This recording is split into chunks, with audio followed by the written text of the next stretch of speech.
అస్వస్థతకు గురైన కేసీఆర్ ఆసుపత్రికి వెళ్లి తండ్రిని పరామర్శించిన కవిత మరియు పార్టీ కార్యకర్తలు అభిమానులు.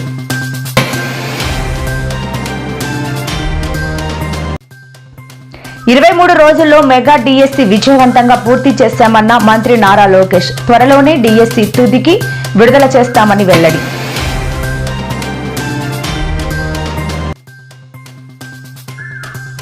నేడు లక్డీ కపూర్లో మాజీ సీఎం రోషయ్య విగ్రహాన్ని ఆవిష్కరించిన ఖర్గే. పాల్గొన్న సీఎం రేవంత్ రెడ్డి, పలువురు మంత్రులు.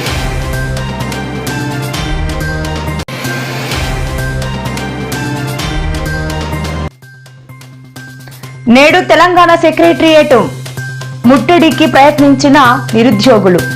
ఈడ్చికెళ్లి మరీ అరెస్టు చేసిన పోలీసులు.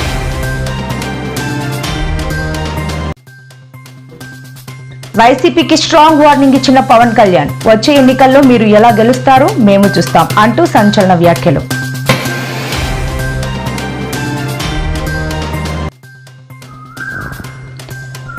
పాషా మైలారం పేలుడు ఘటన, ప్రభుత్వం తీరుపై కేటీఆర్ మండిపాటు.